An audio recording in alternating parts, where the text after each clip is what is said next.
अगदी 6,75,000पर्यंत जो आकडा गेला होता तो ॲक्टिव्ह केसेसचा आकडा आता 6 लाखाच्या आतमध्ये आलेला आहे आणि त्यामुळे ॲक्टिव्ह केसेस 5,90,000 हे ॲक्टिव्ह केसेस ही एक समाधानाची बाब आहे की केसेस कमी होत आहेत. दुसरी जमेची बाजू अशी आहे की जे 80च्या खाली गेला होता आकडा तो आता 87% रिकव्हरी रेट, बरं होण्याचा दर हा आता जवळजवळ 87% वाढलेला आहे. त्यामुळे ही पण एक निश्चित प्रकारे जमेची बाजू आहे. ह्या सगळ्या गोष्टींना आधार एक आहे की टेस्टिंग कुठेही कमी झालेले नाहीत. टेस्टिंग्स हे 2 लाख पर मिलियन आणि साधारण 2 लाख पर डे हे सुद्धा या निमित्ताने केले जात आहेत. हा सुद्धा एक महत्त्वाचा डेटा मी आपल्याला मुद्दाम सांगू इच्छितो. वॅक्सिनेशनच्या संदर्भात आपल्या सर्वांनाच माहिती आहे की वॅक्सिनेशन जवळजवळ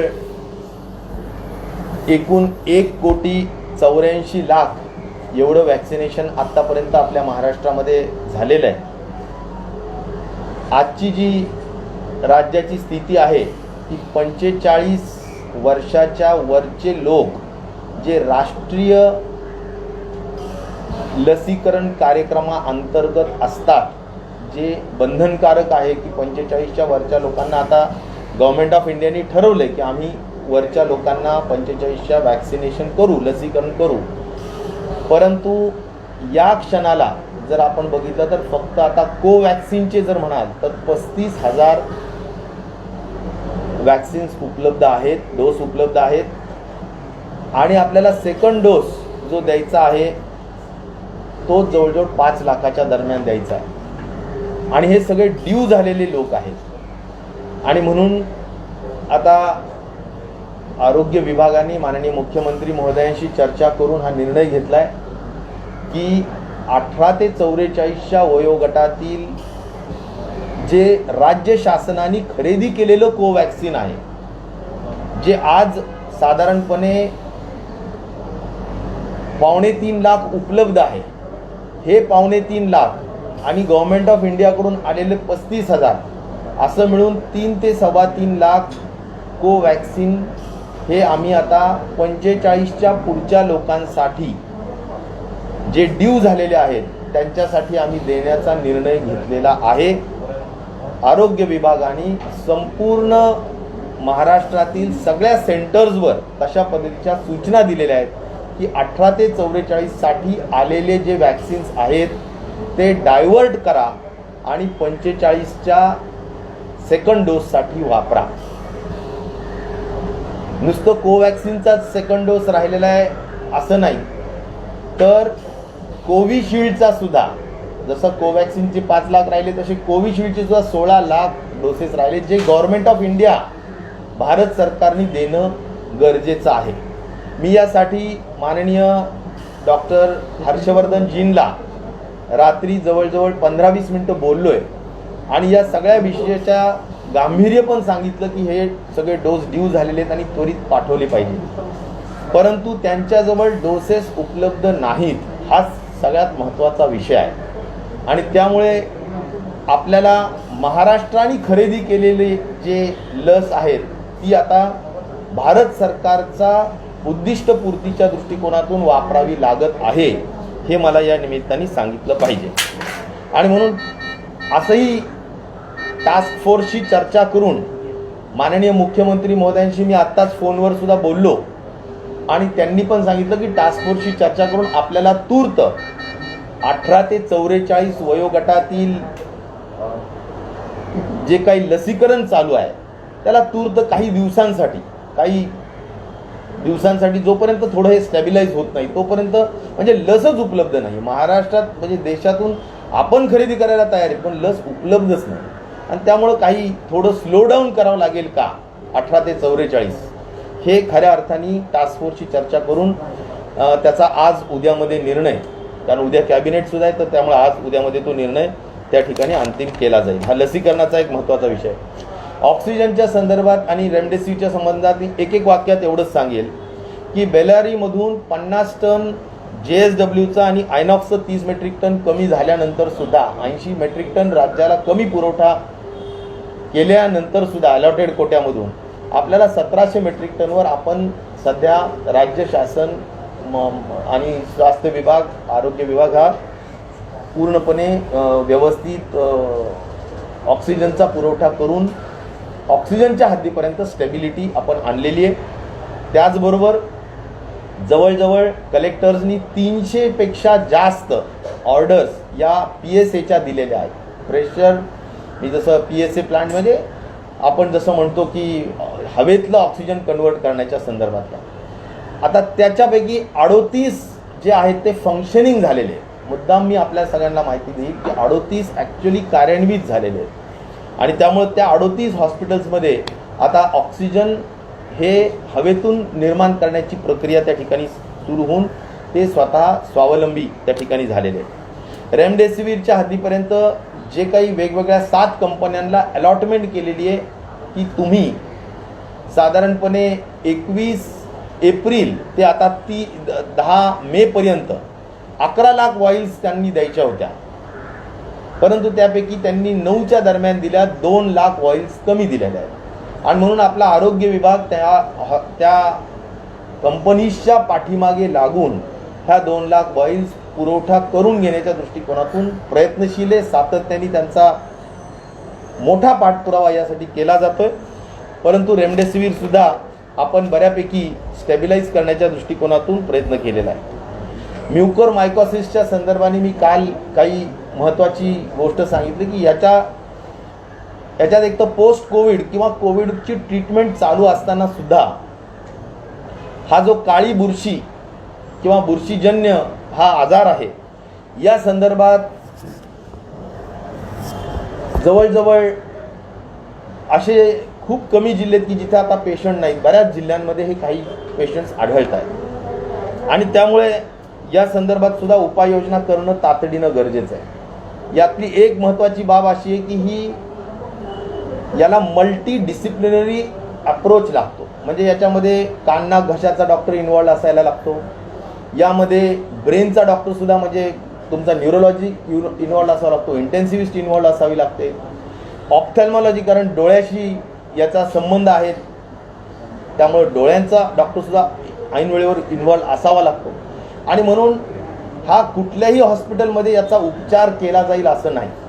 आणि म्हणून मी काल जसं म्हणालो की जरूर महात्मा ज्योतिबा फुले जन आरोग्य योजनेच्या हॉस्पिटल्समध्ये आपण मोफत करणार, परंतु महात्मा ज्योतिबा फुलेचे सगळे हॉस्पिटल्स यासाठी इक्विप्ड नाहीत. याचा अर्थ यासाठी हे मल्टी अप्रोच जे आपल्याला सगळं लागतो, अनेक लागतात, तर ते सगळेच त्यासाठी पात्र होतील असं नाही. पण प्रत्येक डिव्हिजनमध्ये आपण नक्कीच पात्र त्यासाठी करूया.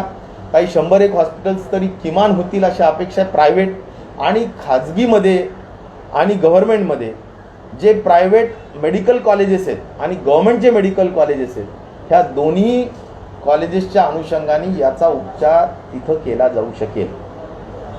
आता महात्मा ज्योतिराव फुले जन आरोग्य योजनेमध्ये हे जे महागडं औषध आहे, हे औषधं जर त्यांच्या पॅकेजमध्ये बसत नसेल किंवा पॅकेजपेक्षा जास्त खर्च लागत असेल तर हॉस्पिटलला हे औषधं आम्ही गव्हर्नमेंटकडून फ्री पुरवण्याचं काम करू शकू. त्या पद्धतीचा प्रस्ताव माझ्याकडे आज निश्चित प्रकारे येईल आणि आम्ही त्या संदर्भातला निर्णय म्हणजे जे महात्मा ज्योतिराव फुले जन आरोग्य योजनेचे हॉस्पिटल्स आहेत तेवढ्या हद्दीपर्यंत हा खर्च भागवण्याचं काम शासनाच्या वतीनं सुद्धा केलं जाईल. या संदर्भात राज्य शासनाने एम्फोटेरेसिन बी नावाचं जे खऱ्या अर्थाने यासाठीचं औषध आहे किंवा ड्रग आहे, इंजेक्शन आहे, त्याचे 1 लाख वॉइल्ससाठीची ऑर्डर ही हाफकिनला दिलेली आहे आणि हाफकिन त्या संदर्भात 3 दिवसाचं टेंडर काढून हे इंजेक्शन्स उपलब्ध करून देणार आहे. वाढत असलेली संख्या लक्षात घेता हा एक महत्त्वाचा उपाय आपण केलेला आहे. आज MRP म्हणजे हेच जे इंजेक्शन हे 2000 रुपयाला मागे मिळत होतं ते आज 6000 रुपयाला झालेलं आहे आणि ही जी काही तिप्पट किंमत वाढवण्याचा विषय होतो तो MRP त्यांची 6000 असते म्हणून. आणि म्हणून MRPच्या संदर्भात मी स्वतः केमिकल अँड फर्टिलायझर मिनिस्टर आणि त्यांच्या अंडर येणारी जी महत्त्वाची संस्था आहे ती म्हणजे NPPA, national pharma pricing authority. या NPPAला आपण पत्र लिहून MRPला कॅप करण्याचं काम किंवा MRP कमी करण्याचं काम हे करावंच लागेल. अन्यथा हा जर संख्या वाढली तर निश्चित प्रकारे हा सामान्य लोकांच्या हाताच्या बाहेर जाणारा विषय होऊ शकणार आहे आणि त्यामुळे ते पण आपण या निमित्ताने करणार आहोत. आता यासाठी प्रतिबंधात्मक उपाय करावा लागेल. यासाठी उपचाराच्या व्यवस्था काय आहेत, कुठे असू शकतात ते सांगावे लागतील. आणि यासाठी सगळ्यात महत्त्वाचं म्हणजे या सगळ्यांसाठी आपल्याला ॲडवायझरी किंवा मार्गदर्शक सूचना या सर्व सामान्य लोकांना समजेल या भाषेमध्ये म्युकरमायकॉसिसच्या संदर्भात सांगाव्याच लागतील. त्याला आपण IEC म्हणतो. ही IEC आपल्याला त्वरित करण्याच्यासाठीची सुद्धा मसुदा आमचा तयार आहे आणि म्हणून त्या अनुषंगाने सुद्धा आम्ही त्वरित उपाययोजना करून त्याची जनजागृती त्या ठिकाणी करत आहे. सर्वांना ग्लोबल टेंडरच्या विषयीची उत्सुकता असते म्हणून अगदी थोडक्यात एवढं सांगेल की रेमडेसिवीरच्या संदर्भात 6 कंपनीजनी ऑफर्स दिलेल्या आहेत आणि प्रत्येक कंपनीला साधारणपणे 50,000 वाईल्स प्रति कंपनी, असं एकूण 3 लाख कंपनीजला 3 लाख वाईल्ससाठीच्या परचेस ऑर्डर्स ह्या गव्हर्नमेंटनी स्वास्थ्य विभागाने किंवा आरोग्य विभागाने प्लेस केलेल्या आहेत. त्याच्या इम्पोर्ट लायसन हे त्या कंपनीला आणावं लागेल गव्हर्नमेंट ऑफ इंडियाकडून आणि मग त्यानंतर त्याचा पुरवठा होऊ शकतो. त्यामुळे ग्लोबल टेंडरमध्ये रेमडेसिवीर 3 लाखाच्या ऑर्डर्स आपण आपल्याकडून दिल्यात. ऑक्सिजन कॉन्सन्ट्रेटरच्या संदर्भात आज जी काही डॉक्टर्सची कमिटी केलेली आहे की जे ऑक्सिजन कॉन्सन्ट्रेटर ॲक्च्युअली पाहून तपासून अप्रूव्ह करणार आहेत ते आज झाल्या त्याच्या संदर्भात सुद्धा ऑर्डर्स दिल्या जातील आणि ऑक्सिजन कॉन्सन्ट्रेटरसुद्धा मागवले जातील. PSA प्लांट जे आहेत त्याच्यात जवळजवळ 136 प्लांटच्या संदर्भाने ऑफर्स आलेल्या आहेत. त्याच्याही ऑर्डर्स ह्या 15 मेच्या दरम्यान आपल्या इश्यू केल्या जाणार आहेत. आणि लिक्विड ऑक्सिजन स्टोरेज करण्यासाठी लागणारे जे ISO कंटेनर्स आहेत तर त्याच्या बाबतीत सुद्धा ते खरेदी करावेत का ते रेंटल घ्यावेत या संदर्भात सुद्धा चर्चा सुरू आहे. त्याच्या बाबतीतले अंतिम निर्णय जी काही हाय एम्पावर्ड कमिटी जी केलेली आहे त्यांच्या स्तरावरती घेतली जाईल. एक महत्त्वाचा निर्णय आज आम्ही घेत आहोत आणि तो IMAच्या मागणीनुसार घेत आहोत. म्हणजे आपली जी IMA म्हणजे ही जी इंडियन मेडिकल असोसिएशन आहे, जे प्रॅक्टिसिंग डॉक्टर्स आहेत MBBS झालेले, या सगळ्यांनी मागणी केली होती की त्यांचे जे काही प्रायव्हेट दवाखाने आहेत त्या दवाखान्याला आम्हाला रिन्युअल करायचं असेल तर ते रजिस्ट्रेशन रिन्युअल करण्यासाठी कोविडमध्ये आपण सगळं बऱ्यापैकी बंद आहेत, सगळ्या अडचणी आहेत आणि त्या दृष्टिकोनातून आम्हाला एक्सटेन्शन द्या. तर आम्ही 6 महिन्याचं रजिस्ट्रेशनचं रिन्युअलचं एक्सटेन्शन देण्याचा निर्णयसुद्धा आजच्या VCमध्ये घेतलेला आहे. त्याचा जो ऑर्डर्स आहेत त्या आज सायंकाळपर्यंत निर्गमित केल्या जातील. तर असे सगळे महत्त्वाचे निर्णय या ठिकाणी घेण्यात आलेले आहेत. एक महत्त्वाची म्हणजे टेक्नॉलॉजी कशी डेव्हलप होत राहते. आदरणीय आमचे नेते आदरणीय शरद पवार साहेब यांनी सगळ्या साखर कारखान्यांना लिहिलेलं आहे की ज्यांच्याजवळ इथेनॉल प्लांट्स आहेत त्यांनी ऑक्सिजन निर्माण करावा आणि त्यासाठी साखर संघाच्या वतीनं आम्ही आरोग्य विभागाने सुद्धा जाणीवपूर्वक प्रयत्न केला की सगळ्या साखर कारखान्यांना की कशा पद्धतीने आपल्याला ऑक्सिजन निर्माण करता येईल. त्यातला पहिला यशस्वी प्रयोग काल पूर्ण झालेला आहे आणि तो उस्मानाबाद जिल्ह्यामध्ये धाराशिव शुगर लिमिटेड हा जो काही एक खाजगी कारखाना आहे त्यांची जी इथेनॉल प्लांट आहे तो साधारण 60,000 KLPDचा आहे. तर त्या ठिकाणी मौज कंपनीच्या टेक्नॉलॉजीने आपण त्या ठिकाणी ऑक्सिजन निर्माण करण्याची प्रक्रिया काल पार पाडली आहे. 4 मेट्रिक टन पर डे म्हणजे साधारणपणे 300 सिलेंडर्स पर डे ऑक्सिजन काल निघालेलं आहे. त्यांची अशी सूचना आहे किंवा सांगणं आहे की ते 300 सिलेंडर्सच्या ऐवजी आम्ही 500 सिलेंडर्स पर डे पर्यंत घेऊन जाऊ शकतो. आणि म्हणून मला असं वाटतं की इथेनॉलचे प्लांट्स अनेक शुगर फॅक्टरीजमध्ये आहेत. या सगळ्यांकडे जे मॉलिक्युलर सीव्ज असतात ते मॉलिक्युलर सीव्ज जर रिप्लेस केले तर त्या जागेवर निश्चित प्रकारे आपल्याला ऑक्सिजन करता येऊ शकतो आणि म्हणून त्याचे प्रयोग आता निश्चित प्रकारे राज्य शासनाच्या वतीनं सूचित केल्या जातील आणि इथेनॉलला आता पुढचा काळ जो बंद राहील बरेचसे इथेनॉल प्लांट्स, तर त्या जागेवर आपल्याला ऑक्सिजन निर्मितीचं काम हे करता येऊ शकतं. सर एक प्रश्न विचारतो, ग्लोबल टेंडरमध्ये आपण वॅक्सिनसाठी पण अप्लाय केलं, स्पुटनिक व्यतिरिक्त किती अशा कंपनीज नाही, ग्लोबल टेंडरमध्ये वॅक्सिनेशनसाठी कुठेही आपण त्याच्यासाठी EOI एक्सप्रेशन ऑफ इंटरेस्ट मागितलेली नाही. स्पुटनिक आपल्याला अप्रूव्ह केलेलं जरी असलं तरी सुद्धा त्याच्या बाबतीत आपण त्यांची जी काही मी मागे जसं सांगितलं रशियन डायरेक्ट इन्व्हेस्टमेंट अथॉरिटी यांना आपण त्यांच्या ईमेलवर आपलं ऑफर लेटर पाठवलेलं आहे की आम्हाला एवढे एवढे पाहिजेत, आपण काय रेटनी देणार, तुमचं शेड्यूल काय असेल हे आपण त्यांना पाठवलेलं आहे. परंतु त्यांच्याकडून अद्याप रिस्पॉन्स नाही. मध्यस्थी कुणीतरी लोक येऊन बोलत असतात, परंतु त्यांच्यावर विश्वास ठेवण्याचं काही कारण नाही. वॅक्सिनची कमतरता आपण समजा ग्लोबल मार्केटमधून वॅक्सिन जर घेतलं समजा आणि फक्त स्पुटनिक सोडलं तर बाकीचे पुढचं अजून सेंटरने अप्रूव्ह केले नाही, तर आपण सेंटरवर प्रेशर करू शकतो का की जिथं वॅक्सिनची कमतरता आहे तर ग्लोबल मार्केटमधून हे अप्रूव्ह वॅक्सिन आहे? मला असं वाटतं की केंद्र सरकारने जगामध्ये उपलब्ध असणाऱ्या ज्या वॅक्सिन्स आहेत त्याचं अप्रुव्हल देण्याची जी काही विषय असेल तो त्यांनी करावा. जसं स्पुटनिकला त्यांनी अप्रूव्ह केलेलं आहे तशा अन्य वॅक्सिन्सला सुद्धा अप्रुव्हल द्यावं. आपण ग्लोबल टेंडरच्या माध्यमातून तेही खरेदी करण्याच्या संदर्भातला योग्य तो निर्णय लगेच घेता येईल, परंतु त्यांनी तसं अप्रुव्हल करण्याची आवश्यकता आहे. आणि त्यामुळं मला केंद्राकडे अशी रास्त मागणी राहील की आपण आंतरराष्ट्रीय किंवा जगामधले जे काही वॅक्सिन्स आहेत त्यांनाही मान्यता देऊन खरेदी करण्याची परवानगी द्यावी आणि कोवॅक्सिन आणि कोविशिल्ड यांच्याही प्रोडक्शन्स वाढवून कुठल्याही परिस्थितीत किमान 45 वर्षाच्या वरिष्ठ लोकांना तरी जी जबाबदारी आज केंद्र सरकारने घेतलेली आहे आणि ती आज पार पाडली जात नाही आहे की ज्यासाठी आपल्याला 18 ते 44 वयोगटातील जी महाराष्ट्राने खरेदी केलेलं वॅक्सिन आहेत त्यातून संपूर्ण वॅक्सिन तिकडं द्यावं लागत आहे आणि त्यामुळं आपल्याला 18 ते 44 अगदी स्लो करावं लागत आहे. तर मला असं वाटतं की याबाबत लवकर पावलं टाकून वॅक्सिन निर्माण करण्याचं काम आणि ते अधिकचं उपलब्ध करून देण्याचं काम करावं लागेल. कोरोनाचा जो नवीन स्ट्रेन आहे त्याच्याबद्दल जागतिक आरोग्य संघटनेने चिंता व्यक्त केली की हा लसी पुढे सुद्धा अतिशय ताकदवाने तो निष्क्रिय लसीला करू शकतो. याबद्दल आपल्याकडे काय माहिती? याबद्दल आज IQ आहे, मी त्याच्यावर खरं अधिकृत जोपर्यंत एखादी अथॉरिटी सांगत नाही.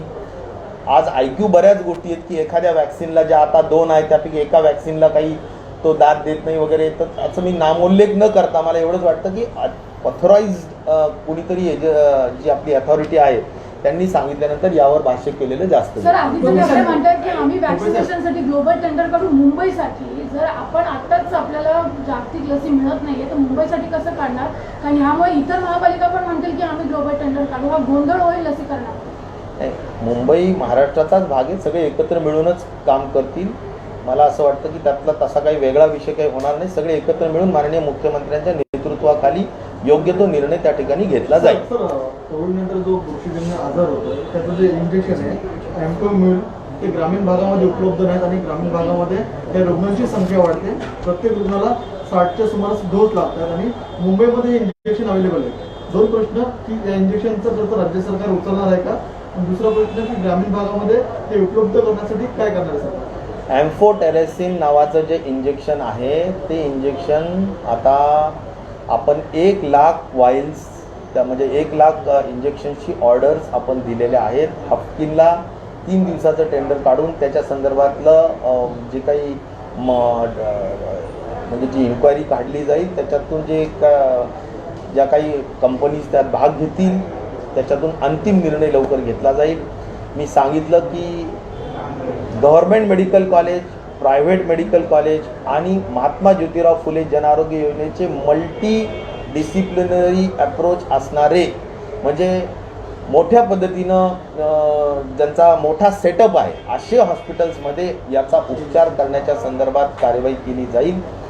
याचा मेडिसिनचा खर्च जो आहे त्यापेक्षा सुद्धा काही सर्जिकल इंटरव्हेन्शन्स जे करावे लागतात, जर तो आजार फार मोठ्या स्तरावर पुढे गेला तर बऱ्याचदा आपल्याला हेही बघावं लागलं की एखाद्याचा डोळा काढावा लागला, त्या डोळ्याच्या संदर्भात ब्रेनपर्यंत जर का ते बुरशी फंगस जर गेलेला असेल तर ब्रेनच्या संदर्भात काही त्याला सर्जिकल इंटरव्हेन्शन्स करावे लागतात. ENTच्या संदर्भाने काही नेझल कॅव्हिटीज आणि माउथच्या तोंडाच्या संदर्भातले काही विषय असतील तर त्याच्यावर सुद्धा जे काही आहे सर्जिकल गोष्टी कराव्या लागतात, तर त्याचाही खर्च असतो. आणि म्हणूनच मोठ्या हॉस्पिटल्समध्ये हा केला पाहिजे. ते हॉस्पिटल्स आयडेंटिफाय करावे लागतील, अन्यथा नुसतीच मेडिसिन्स देऊन या गोष्टी चालणार नाही. तर तुम्ही सांगितलं की आम्ही वॅक्सिनसाठी आमच्याकडे पैसे उपलब्ध आहेत, मात्र आम्हाला वॅक्सिन मिळत नाही. आपण जी ऑर्डर प्लेस करतो, ही ऑर्डर आपण उशिरा प्लेस करतो, त्यामुळे आपल्याला वॅक्सिन उपलब्ध होत नाहीत का? वॅक्सिनसाठी आपण सगळ्यांना ऑफर लेटर्स दिलेले आहेत. कोवॅक्सिनला दिलेलं आहे, कोविशिल्डला दिलेलं आहे, परंतु त्यांच्याकडून आज आपण ज्या पद्धतीनं मागणी करतो, कारण आपली स्केल फार मोठी आहे. आपण असं म्हणतो की आम्हाला दर महिन्याला 2 कोटी वॅक्सिन्स दिल्या पाहिजे, 6 महिन्यात आम्हाला 12 कोटी उपलब्ध करून दिल्या पाहिजे. तर त्या स्केलला पुरेल अशा स्वरूपाने त्यांच्याकडून रिस्पॉन्स आलेला नाही. आणि त्यामुळे खऱ्या अर्थाने आज उपलब्धता हाच मुख्य अडचणीचा विषय आहे.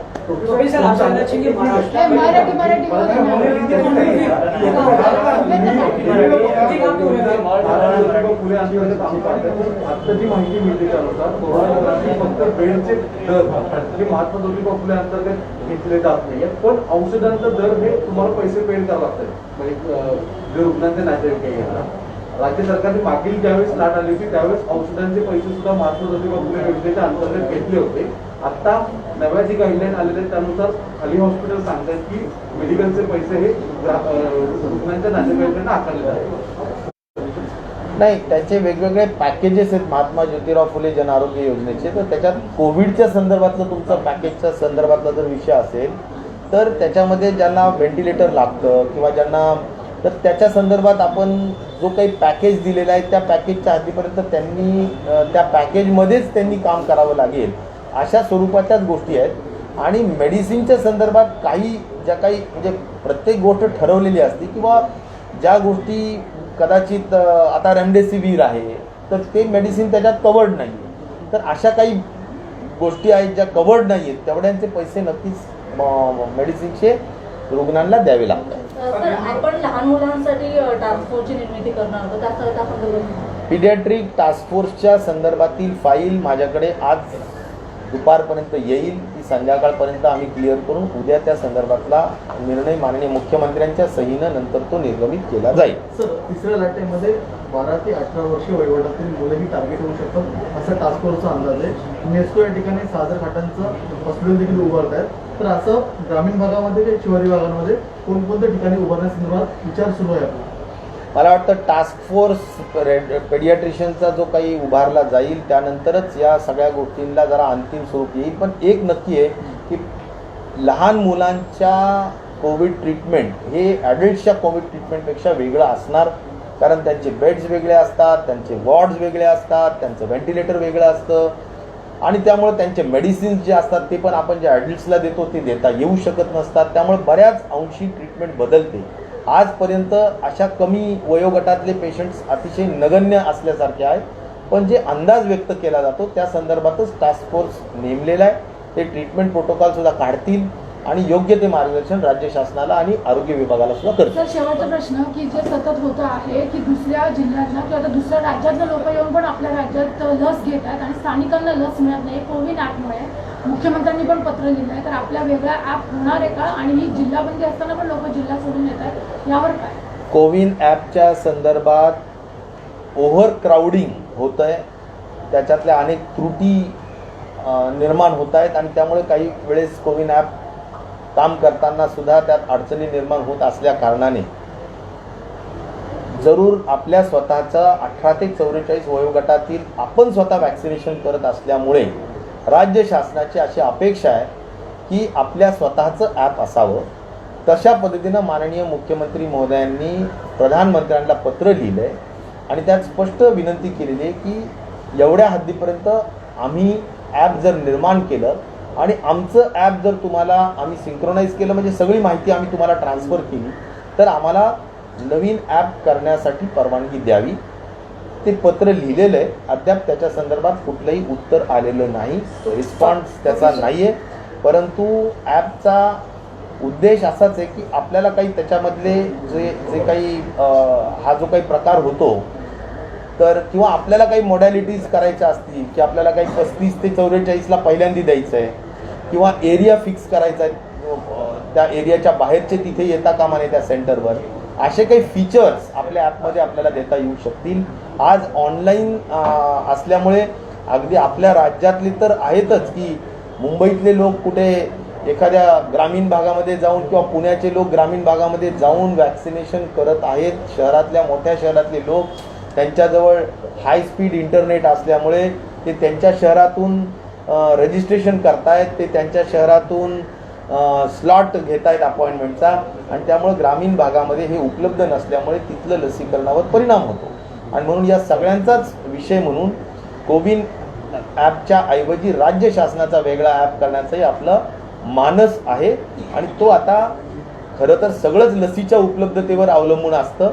त्यामुळं आता आपल्याला अगोदर 45 ते पुढचं वयोगट हा जरा झपाट्याने पूर्ण करणं गरजेचं आहे, कारण सेकंड डोस हा महत्त्वाचा आहे, नाहीतर पहिल्या डोसचा परिणाम राहत नसतो. आणि म्हणून आता सेकंड डोसला आम्ही प्रायोरिटी दिलेली आहे. आज सगळ्यात महत्त्वाचा निर्णय हा घेतलेला आहे की 18 ते 44 वयोगटासाठी खरेदी केलेलं वॅक्सिन हे आम्ही 45 पुढच्या वयोगटातील लोकांसाठी ते वापरत आहोत, ज्याची जबाबदारी भारत सरकारची आहे. परंतु ती येत नसल्यामुळे आम्ही शेवटी 60 दिवस आणि 45 दिवसाच्या वर होत असल्या कारणाने 3 लाख डोस वॅक्सिनचे कोवॅक्सिनचे आम्ही डायवर्ट करत आहोत. सर, और मैं जानना चाहेंगे कि ये बड़ा फैसला भारत सरकार ने फैसला लिया है कि जो 44 साल तक की जो वैक्सीन थी उसको डाइवर्ट करके 45 प्लस कर. सर, इसी में सर जोड़ देंगे क्या फर्स्ट डोज फिलहाल इसमें यानी जो फर्स्ट डोज के लिए एलिजिबल है या लेना चाहते हैं उनको फिलहाल नहीं मिल पाएगा? और कुल कितनी वैक्सीन सर राज्य में? देखिए, वैक्सीनेशन के हद तक हम जो एक अहम मुद्दा हमने निर्णय लिया है आज के हमारे जो वीडियो कॉन्फ्रेंसिंग में हमारे डिपार्टमेंट में कि 45 प्लस के जो लोग रहे हैं वो करीबन 5 लाख लोग रहे हैं कोवैक्सीन के, और कोविशील्ड के 16 लाख डोसेस अभी बाकी है जो सेकेंड डोज है. लेकिन सेकेंड डोज की जिम्मेदारी ये भारत सरकार की है. मैंने पर्सनली डॉक्टर हर्षवर्धन जी को रात को बात की, बहुत तफसील से बात हुई, लेकिन सही में केंद्र सरकार के पास आज जो उपलब्धता नहीं है ऐसा उन्होंने मुझे कहा है. और इसीलिए उनका भी ये कहना है कि दूसरा कोई चारा नहीं है. आपके पास अगर दूसरा 18 से 44 साल के उम्र के लोगों के लिए आपने जो परचेज किया हुआ आपके पास अगर डोज होगा तो उसका आप मात्रा 45 के ऊपर के उम्र के लोगों के वैक्सीनेशन के लिए यूज़ करोगे.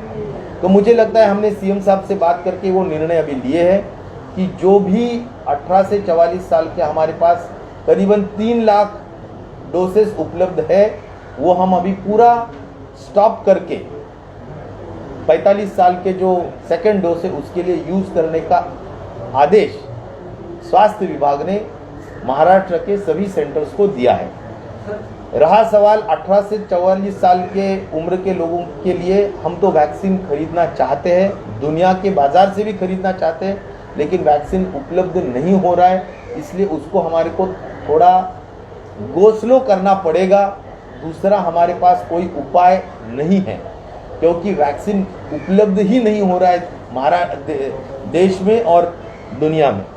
दूसरा यह है, हाँ सर, इसमें थोड़ा कंफ्यूजन है. फर्स्ट डोज जिनको लेना है क्या अभी वो ले सकेंगे? क्योंकि आपने सभी लोगों के लिए रिजर्व कर दिया है जो सेकंड डोज वाले, तो थोड़ा कंफ्यूजन है, यानी लोगों में कंफ्यूजन ना रहे. देखिए, 45 साल के उम्र के आगे के जो भी लोग हैं उनको प्रायोरिटी हम सेकंड डोज को दे रहे हैं. तो प्रायोरिटी अगर सेकंड डोज को दे रहे हैं तो अगर वो सेकंड डोज हम पूरा करना चाहते हैं पहले तो जो फर्स्ट डोज है उसको उसके बाद में लेंगे. तो पहला पूरा सेकेंड डोज के लिए ही हमारी पूरा एफर्ट्स रहेगा और पूरा हमारा सूचना ऐसी है कि सेकेंड डोज को ही पहला प्रायोरिटी दी जाए। ग्लोबल ग्लोबल टेंडर क्या वैक्सीन को लेकर भी ग्लोबल टेंडर निकाला गया है, सिर्फ रेमडेसिविर को लेकर? ग्लोबल टेंडर यानी उसमें एक्सप्रेशन ऑफ इंटरेस्ट हमने मंगवाया है और उसमें वैक्सीनेशन नहीं है, वैक्सीनेशन करने का वैक्सीन्स नहीं है। 5 जो चीज़ें हमने एक्सप्रेशन ऑफ इंटरेस्ट में रखे हैं उसमें ऑक्सीजन है, ऑक्सीजन कॉन्सेंट्रेटर्स है, PSA मशीन्स है, रेमडेसिविर है और मुझे लगता है और एक कोई ISO कंटेनर्स है। तो इस तरह से ये 5 आइटम्स है जिसके परचेस ऑर्डर्स 15 मई के दरमियान दिए जाएं। सरकार का ये कहना है कि टेस्टिंग जो है वो महाराष्ट्र में कम हो रही है। और सर दूसरा सवाल कि जो आप लोग केंद्र सरकार वैक्सीन कंपनियों से वैक्सीन खरीद रहे हैं, क्या उसके लिए भी केंद्र सरकार आपको अलॉटमेंट कर रही है कि किसको कितना वैक्सीन दे सकता है? नहीं, एक तो टेस्टिंग के लिए के बारे में बहुत साफ तरीके से कहना चाहता हूँ कि हमारे जो पहले से जो पेस है या गति है, जिस तरह से हम टेस्टिंग करते आए हैं उसी गति से हम टेस्टिंग कर रहे हैं। उसमें हम और टेस्टिंग बढ़ा रहे हैं, कम करने का कोई वजह ही नहीं है। इसीलिए 2 लाख पर मिलियन टेस्टिंग कर रहे हैं और रोज़ भी 2 लाख हम कर रहे हैं। तो देश में और कुछ शहर ऐसे जैसा पूना है, तो पूना में 4.5 लाख टेस्टिंग्स पर मिलियन है, जो मुझे लगता है कि देश के कोई भी शहर में 4.5 लाख या 5 लाख के दरमियान पर मिलियन टेस्टिंग नहीं हुई होगी। वैसा ही मुंबई में है। तो कई ऐसे जो हमारे बड़े मेट्रो शहर है वहाँ पर तो टेस्टिंग बहुत ज़्यादा है, लेकिन एवरेज आउट जो मैं बोल रहा हूँ कि 2 लाख पर मिलियन है।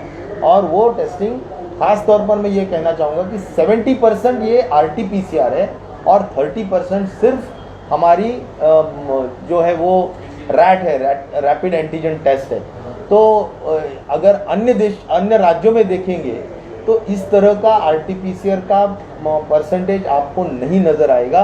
90-95% तक अन्य राज्यों में एंटीजन टेस्ट किया जाता है जिसकी स्पेसिफिसिटी सिर्फ 30-35% है।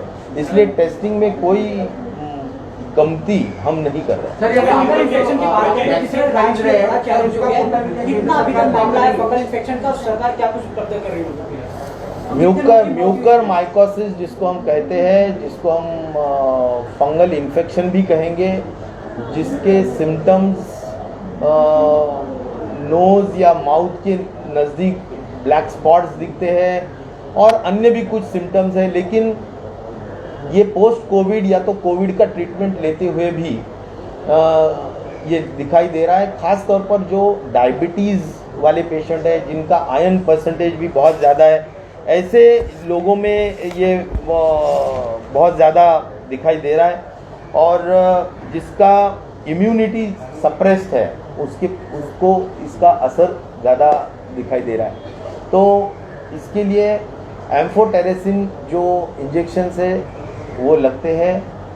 तो इसके लिए हम महात्मा ज्योतिराव फुले जन आरोग्य योजना जो हमारे 1000 हॉस्पिटल्स है उसमें जो मल्टी डिसिप्लिनरी अप्रोच वाली जो हॉस्पिटल्स है वही हॉस्पिटल्स में इसके उपचार करेंगे, क्योंकि उसमें सर्जिकल इंटरवेंशंस काफ़ी लगते हैं। सिर्फ इंजेक्शन देने से उसका हल नहीं होने वाला। और इसीलिए ये जो मेडिकल कॉलेजेस हैं, फिर चाहे गवर्नमेंट के हो प्राइवेट हो, इनमें हम ये ट्रीटमेंट कराएंगे। और ख़ास तौर पर जो हमारे 1000 हॉस्पिटल्स है जिसमें मल्टी डिसिप्लिनरी अप्रोच है, ऐसे 100-200 हॉस्पिटल्स जो हम लिस्ट आउट करेंगे उसमें हम ये ज़रूर ट्रीटमेंट करेंगे। तो मुझे लगता है कि 2 तरीके से हम इसमें ये करने वाले। इसके जो रेट्स है, MRP रेट्स कम करने के लिए national pharma pricing authority NPPA को हम चिट्ठी लिख रहे हैं और जिसमें हम बहुत नम्रतापूर्वक कह रहे हैं कि जो इंजेक्शन 2000 रुपये में कुछ दिन पहले मिलता था वो अभी 6000 रुपये में बढ़ गया है। तो ऐसा MRP का जो गैर फायदा हम बोलेंगे वो न लेने की वजह से MRP कम करना चाहिए, ऐसी चिट्ठी हम ज़रूर लिखेंगे। रहा सवाल हमारे जो महात्मा ज्योतिराव फुले जन आरोग्य योजना के जो हॉस्पिटल्स है जहाँ पर इनकी ट्रीटमेंट की जाएगी, उसका अगर पैकेज का वैल्यू कम है तो हम ज़रूर मेडिसिन का जो खर्चा है वो मेडिसिन हम फ्री गवर्नमेंट की तरफ से उन प्राइवेट हॉस्पिटल्स को, जो हॉस्पिटल्स महात्मा ज्योतिराव फुले जन आरोग्य योजना में एम्पैनल्ड है, उनको हम देने के लिए भी हमारे पास प्रस्ताव आ रहा है।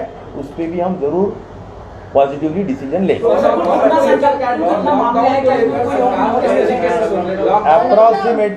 अप्रोक्सीमेटली राज्य में 2000 के ऊपर माइकोसिस के पेशेंट, म्यूकर माइकोसिस के पेशेंट हो सकते हैं और मुझे लगता है कि इसकी संख्या बढ़ने की भी अंदेशा या संभावना है। मुझे लगता है कि इसमें इमीडिएट डिसीजन लेना बहुत ज़रूरी है। इसके लिए स्पेशल वार्ड्स बनाने के लिए भी, म्यूकर माइकोसिस के पेशेंट्स के लिए इन बड़े हॉस्पिटल्स में स्पेशल वार्ड्स कैसे बने, उसमें ट्रीटमेंट के जो डॉक्टर्स मल्टी डिसिप्लिनरी को, जैसा ENT के हैं, ऑप्थेल्मोलॉजिस्ट है, न्यूरोलॉजिस्ट है, ये सभी सर्जन्स लगेंगे, इंटेंसिविस्ट लगेंगे, तो इनको सबको लेके हम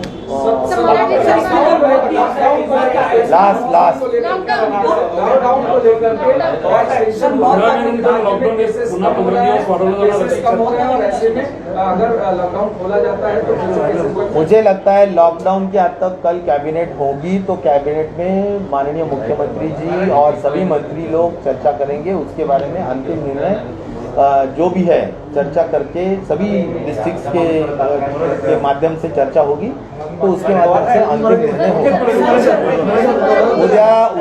उद्या कॅबिनेट असण्याची संभावना आहे। अजून काही नोटीस आलेली नाही, परंतु माननीय मुख्यमंत्री, उपमुख्यमंत्री आणि कॅबिनेटच्या लोकांशी सगळं चर्चा करून लॉकडाऊन 15 तारखेपर्यंत जे आज आहे किंवा ब्रेक द चेनची जी संकल्पना आपण ठेवलेली आहे, ती जी आज रेस्ट्रिक्शन्स 15 तारखेपर्यंत आहेत ते वाढवायचे का त्यातले काही कमी करायचे, या सगळ्याच संदर्भातला निर्णय घेतला जाऊ शकेल। मला एवढं समजतं की 100% कमी लगेचच्या लगेच होणार नाही। अगदीच काही वाटलं तर रेस्ट्रिक्शन्स स्लोली काही कमी करण्याचा प्रयत्न होऊ शकेल, असा एक अंदाज माझा या निमित्ताने मी व्यक्त करेल। परंतु कंप्लीट कोणाची जर अपेक्षा असेल की कंप्लीट लॉकडाऊन रिलीज होईल आणि 100% सगळी मोकळीक होईल, असं होणार नाही।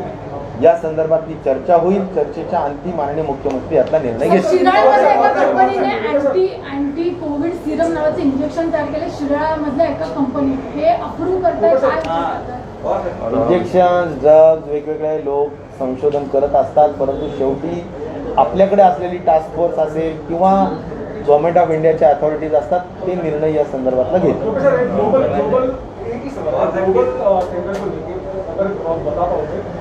वैक्सीनेशन को लेकर पहले कहा था कि टेंडर निकलेगा, लेकिन अब अभी कह रहे हैं कि ऐसा कोई नहीं निकला। तो क्या आप सेंटर को फोर्स करेंगे कि जो अवेलेबल वैक्सीन है, सिर्फ स्पुतनिक को अभी तक अप्रूवल किया है, लेकिन स्पुतनिक के अलावा बाकी की वैक्सीन जरूर, मुझे लगता है कि गवर्नमेंट ऑफ इंडिया ने, स्वास्थ्य विभाग ने अभी सिर्फ स्पुतनिक एक ही वैक्सीन है जो दुनिया का अप्रूव किया है, और इसीलिए उस वैक्सीन के हद तक हमने रशियन डायरेक्ट इन्वेस्टमेंट अथॉरिटी जो है उनको हमने ईमेल करा है कि हमारे को करीबन 12 करोड़ डोसेस चाहिए, यानी 6 करोड़, वो 2 डोसेस एक साथ देते हैं तो 6 करोड़ डोसेस चाहिए। उसका रेट और उसका शेड्यूल आप भेजे, ऐसा हमने उनको चिट्ठी यानी ईमेल किया है। उसका रिस्पांस अभी आया नहीं है। मेरी ये मांग रहेगी स्वास्थ्य मंत्रालय, भारत सरकार को, कि सिर्फ स्पुतनिक पे ही निर्भर न रहते हुए दुनिया में अन्य वैक्सीन जो है उसको भी अप्रूव आपके अथॉरिटीज़ के माध्यम से करें, और राज्यों को अधिकार दे कि राज्य ग्लोबल टेंडर के माध्यम से दुनिया के वैक्सीन जो भारत सरकार अप्रूव करेगी वो वैक्सीन हम परचेस कर सके और हमारे राज्य के लोगों को हम दे सकें। सर एक आखिरी सवाल है, आपसे ये होगा कि अब तक कोरोना के केसेस में जितने बदलाव आ रहे हैं उसको लेकर काफी सारे चेंजेस किए गए हैं। सेकेंड डोज वैक्सीन भी फ्रंटलाइन वर्कर्स को दी जा रही है बिना किसी अपॉइंटमेंट के, लेकिन पत्रकारों की बात की जाए जो डे 1 से है ग्राउंड पर, उनको लेकर सिर्फ चर्चा हो रही है और किसी भी तरीके की इम्पोर्टेंस नहीं है। यहाँ पर सोशल डिस्टेंसिंग जीरो है, क्योंकि आपकी आवाज़ जनता तक पहुँचनी चाहिए। तो इस मुद्दे पर कब उठाया जाएगा? इस पर सिर्फ और सिर्फ सीएम की ध्यान क्यों नहीं जा रहा है? देखिए, आपको ऐसा लगता है क्या कि हम नहीं मांग कर रहे? हम मांग ज़रूर कर रहे हैं, लेकिन ऐसा है कि पत्रकारों के प्रति पूरी संवेदना हमारी है। आप बहुत रात दिन काम करते हैं, ज़रूर ऑन फील्ड रहते हैं, और फ्रंट लाइन वर्कर्स में आपकी गणना होनी ही चाहिए, ऐसा मेरी भी उम्मीद है, इच्छा है। लेकिन गवर्नमेंट ऑफ इंडिया के माध्यम से भी वो नहीं आया है। लेकिन अभी एक है कि जैसा हमने ये मांग ज़रूर किया है, लेकिन एक है पत्रकारों के साथ अन्य लोग भी, जैसा एयरपोर्ट अथॉरिटीज़ के लोग हैं, कोई अन्य लोग हैं, सभी लोग मांग करते हैं। तो मुझे इतना ही कहना है कि मेरी पूरी संवेदना पत्रकारों के प्रति है। हम कैबिनेट में ज़रूर इसका ये मुद्दा रखेंगे। कैबिनेट क्या डिसीजन लेती है उस पर ये सब निर्भर रहेगा। और लोकल प्रवासाला सुद्धा परवानगी नाही दिली सर। आज या ठिकाणी तुमच्या सगळ्यांच्या उपस्थितीमध्ये बारामती ॲग्रो लिमिटेड जे गेले 30 वर्ष व्यावसायिक क्षेत्रामध्ये आणि खास करून शेती विषयाच्या क्षेत्रामध्ये काम करत आली आहे, यांच्या माध्यमातून टोपे साहेबांना म्हणजे आरोग्यमंत्री साहेबांना या ठिकाणी 500 ऑक्सिजन कॉन्सन्ट्रेटर आपल्या महाराष्ट्रातल्या लोकांना आणि तिथं असणाऱ्या आरोग्य व्यवस्थेला मदत व्हावी म्हणून ती देणार आहे। पवार साहेबांनी स्वतः आव्हान केल्यानंतर, राज्य सरकारकडनं आव्हान झाल्यानंतर व बारामती ॲग्रोची जी सामाजिक पॉलिसी आहे त्याच्या माध्यमातून ही मदत फूल नाही तर फुलाची पाकळी म्हणून या ठिकाणी आपण देणार आहोत। ज्याच्यामध्ये हे मदत देत असताना आपण अमरावती विभाग, औरंगाबाद विभाग, कोकण विभाग, नागपूर विभाग, नाशिक विभाग, पुणे विभाग व अहमदनगर जिल्हा आणि त्याच्याचबरोबर काही प्रमुख शहर आहे, ज्याच्यामध्ये मुंबई महानगरपालिका, भिवंडी, नागपूर, पुणे महानगरपालिका, ठाणे, नाशिक, पिंपरी चिंचवड, औरंगाबाद, वसई विरार, नवी मुंबई, कल्याण, डोंबिवली, तिथे असणारे जे काही कोविड पेशंट्स आहेत, जे 7 दिवसापूर्वी याचा अभ्यास आम्ही केला होता, त्याच्याप्रमाणे हे सगळे मशीन त्या ठिकाणी आपण देणार आहोत। हे 200 मशीन ऑलरेडी दिलेले आहेत, राहिलेले 300 मशीन हे त्या ठिकाणी पुढच्या काही दिवसामध्ये आपण देणार आहोत। मी माननीय आरोग्यमंत्री साहेबांना विनंती करेन की आपण त्याचा एक नमुना या ठिकाणी आपण ठेवलेला आहे, तर हे बारामती ॲग्रोकडनं आपण ते स्वीकारावं व राज्यामध्ये असणारे जे सर्व सरकारी यंत्रणा आहे याच्या माध्यमातून हे त्या ठिकाणी आपण हे देणार आहोत। मला फक्त दाखवायचं, इकडं काय ठेवायचं का हे असं ठेवायचं?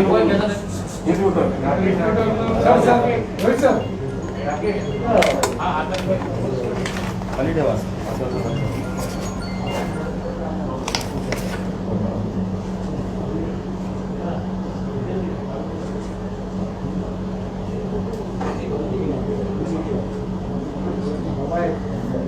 Thank you. Big thank you to Rohit दादा। यूट्यूब चॅनल सबस्क्राईब करा आणि लेटेस्ट अपडेटसाठी बेल आयकॉनवर क्लिक करा।